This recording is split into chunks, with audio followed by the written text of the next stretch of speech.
Voici les annonces pour cette semaine. Aujourd'hui, donc, premier dimanche après Pâques, dimanche in albis, faisons la mémoire de Saint Pierre Canisius. Cet après-midi, nous aurons notre petite marche, petit pèlerinage autour de la grotte du Père de Montfort, donc en Vendée, et puis la messe à 18h. Je resterai sur place, donc il n'y aura pas de messe lundi matin ici. Lundi, c'est la fête de Saint Marc évangéliste, également de Saint Paul de la Croix et de Saint Louis-Marie Grignon de Montfort, justement.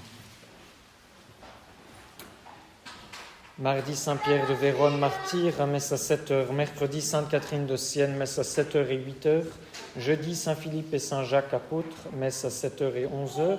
Et l'adoration de 20h à 22h, puisque c'est la veille du premier vendredi du mois. Le lendemain, vendredi, Saint Athanase, messe à 7h. Et à Saint-Maurice, il y a l'adoration, donc c'est le premier vendredi du mois.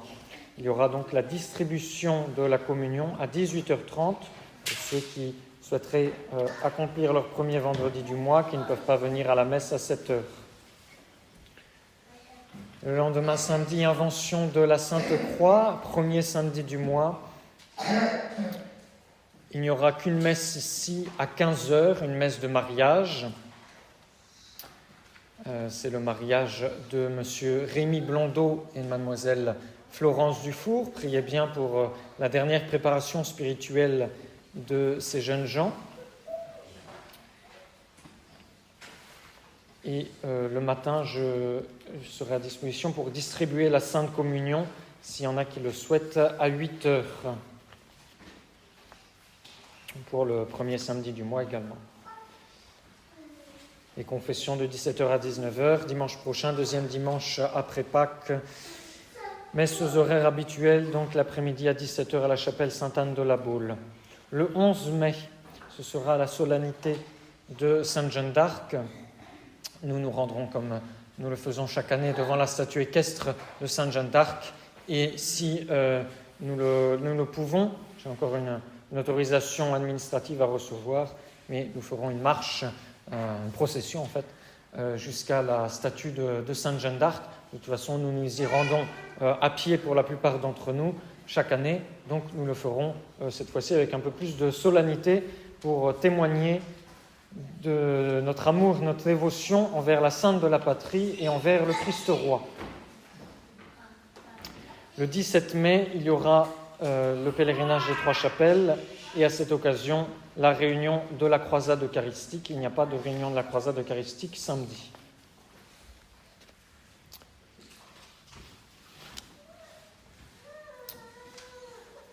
Aujourd'hui, nous avons la grâce d'assister à 4 premières communions, 2 petits garçons, 2 petites filles qui reçoivent le bon Dieu pour la première fois. Priez bien pour que ce soit un jour de grâce. Chers enfants, c'est le plus beau jour de votre vie. Je vais vous dire quelques mots dans le sermon. Je recommande également à vos bonnes prières. Dimanche prochain, ma sœur Marie-Lucie, qui fera ses premiers vœux à Cernerpol, donc dans le sud de la France, dans la communauté des Sœurs du Christ Roi.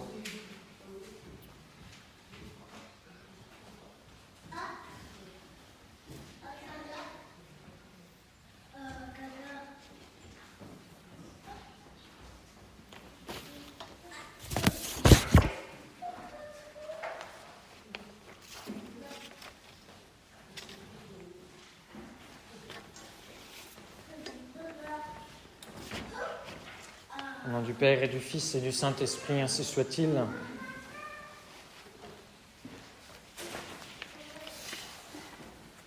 Chers enfants, vous avez entendu les textes de la messe. Déjà dans l'introïte, on parle des enfants.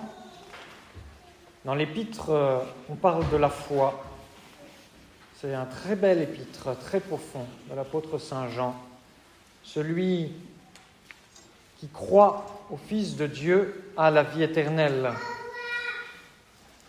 Et la communion, et en particulier la première communion, c'est comme le début du ciel. C'est notre Seigneur qui vient dans votre corps, dans votre cœur. Et un jour, avec votre corps glorieux, vous serez à côté de notre Seigneur pour toujours avec lui. Puis surtout, il y a l'évangile de saint Thomas, l'apôtre saint Thomas, qui ne croit pas les autres apôtres, quand les autres apôtres lui disent « Nous avons vu notre Seigneur qui est ressuscité ». Les autres apôtres lui disent cela et saint Thomas ne le croit pas. Alors, 8 jours après, notre Seigneur apparaît et là, saint Thomas est là.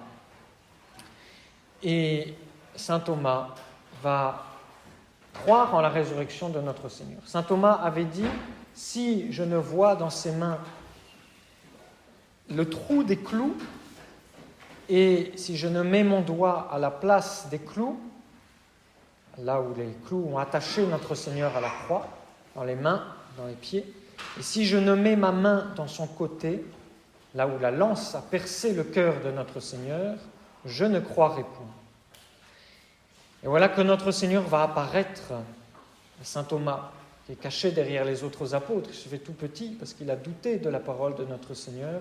Et notre Seigneur lui dit d'approcher gentiment. Et notre Seigneur lui propose de mettre ses doigts dans ses cicatrices et sa main dans la grande cicatrice de son côté. Et saint Thomas, en voyant que notre Seigneur est vraiment ressuscité, se prosterne jusqu'à terre. Il adore notre Seigneur. Il croit vraiment qu'il est ressuscité.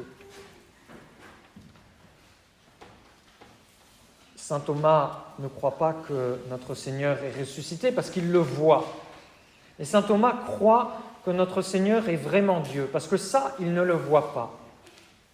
Et c'est pourquoi saint Thomas lui dit « Ne sois plus incrédule, mais fidèle ». C'est fidèle, c'est-à-dire rempli de foi. Saint Thomas, il faut avoir la foi. Eh bien, chers enfants, vous aussi, il faut que vous ayez la foi. Une foi très forte, très profonde. Croyez de tout votre cœur que notre Seigneur, que vous ne voyez pas, est là. Et vous avez une foi plus grande encore que l'apôtre saint Thomas. Parce que saint Thomas, il voyait Jésus qui lui apparaissait avec les cicatrices de la Passion. Il voyait le corps de notre Seigneur. Mais vous ne voyez pas, vous ne voyez que l'hostie que le prêtre élève au-dessus de sa tête, puis ensuite, au moment de la communion, au-dessus du ciboire, et qu'il va mettre sur votre langue. Alors soyez pleins de foi. Et saint Thomas, quand il voit Jésus, eh bien, il répond à notre Seigneur qui lui dit « Ne sois plus incrédule, mais fidèle ». Saint Thomas répond « Mon Seigneur et mon Dieu ».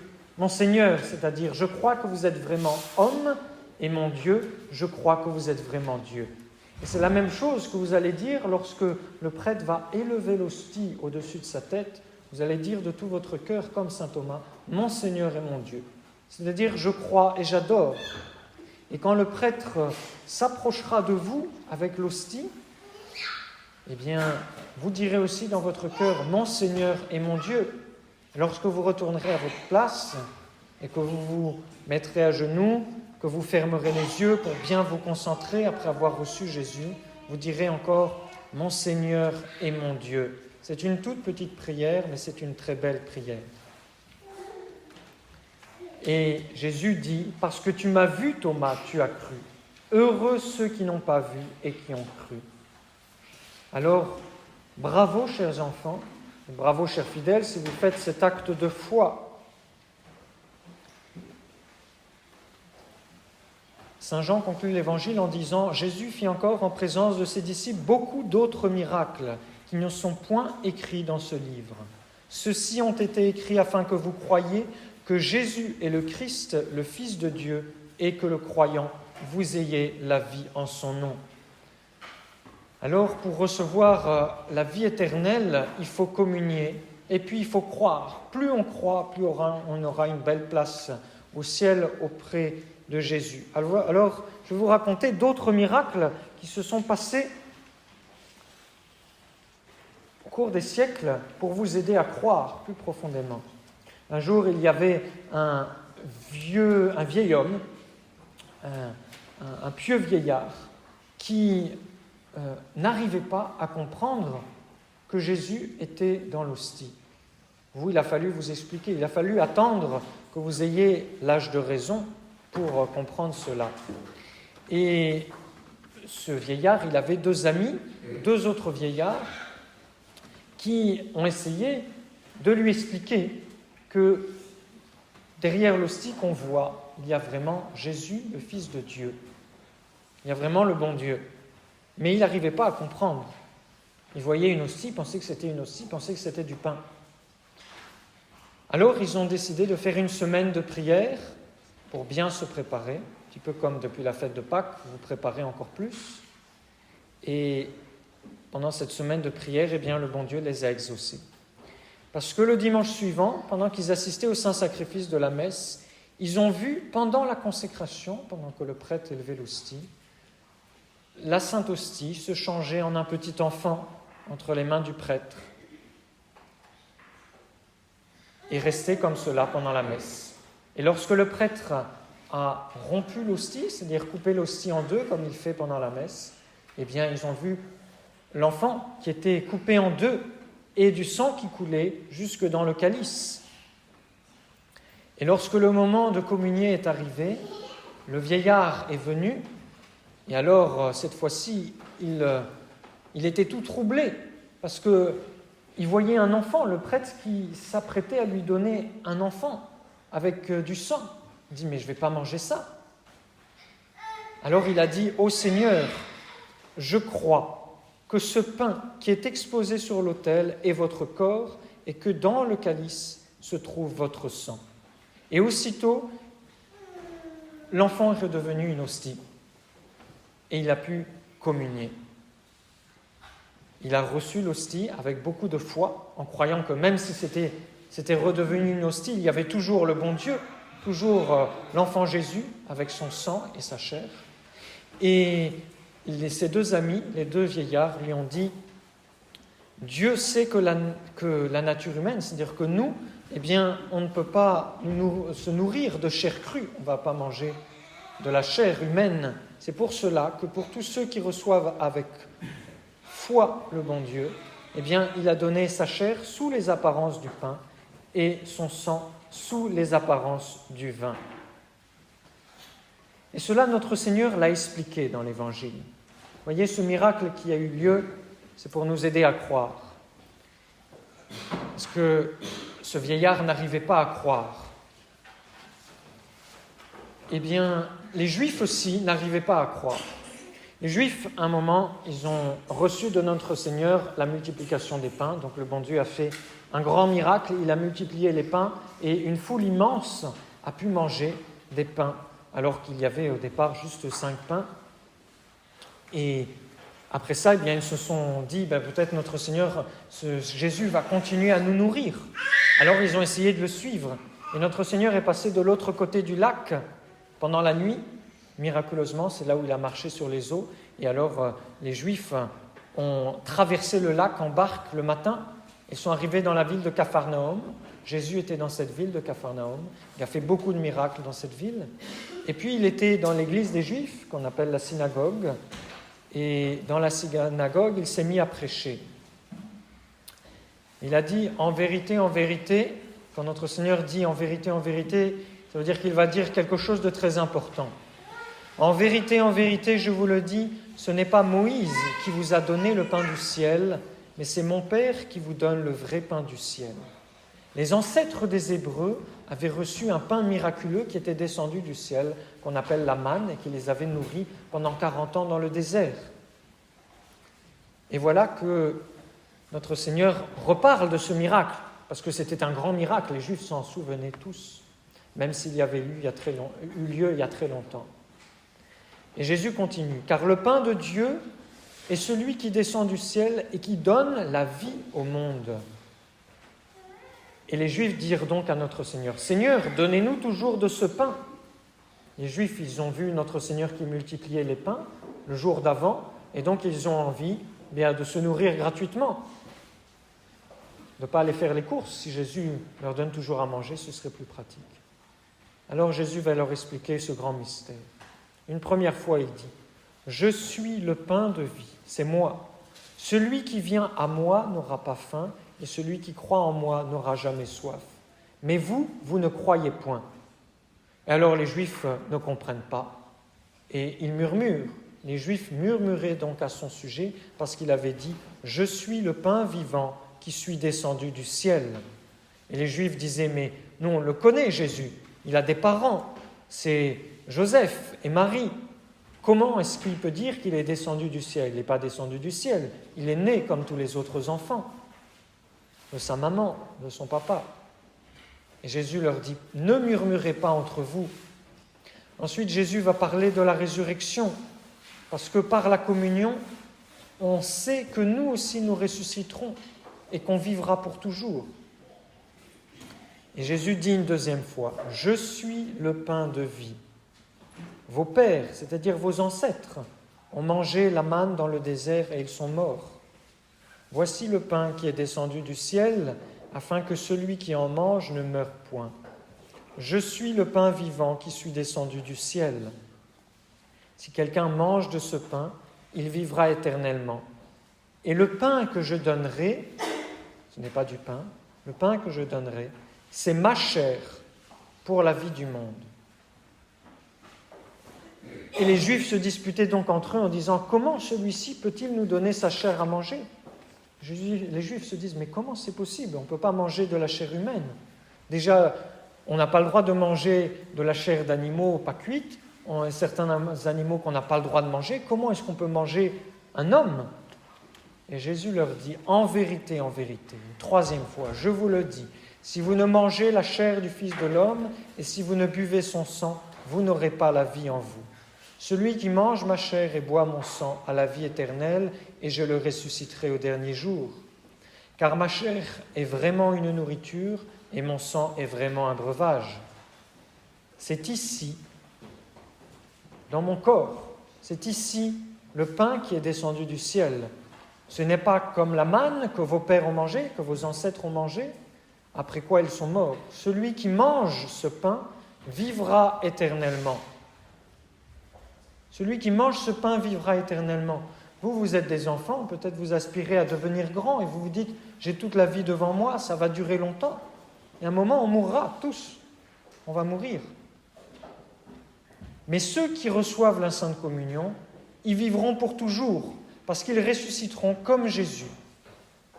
Ils ressusciteront comme Jésus.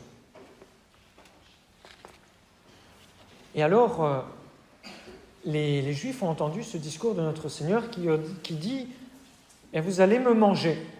Les Juifs se disent « c'est pas possible ». Ailleurs, il y en a beaucoup qui sont partis, beaucoup qui ont abandonné notre Seigneur. Et notre Seigneur se tourne vers ses disciples, ceux qui lui sont plus fidèles. Et ses disciples lui disent « Cette parole est dure, on a du mal à la comprendre. Qui peut l'écouter ?» Et Jésus sait que les disciples murmurent à son sujet, qu'ils ne comprennent pas. Alors il leur dit, il se tourne vers les 12 apôtres et il leur dit « Est-ce que vous aussi, vous voulez vous en aller ?» Les 12 apôtres, c'est ceux que notre Seigneur a choisis pour avoir le plus de foi, même saint Thomas. Et Jésus dit aux apôtres « Est-ce que vous aussi, vous voulez vous en aller ?» Alors il y a saint Pierre qui répond « Seigneur, à qui irions-nous ? Vous avez les paroles de la vie éternelle.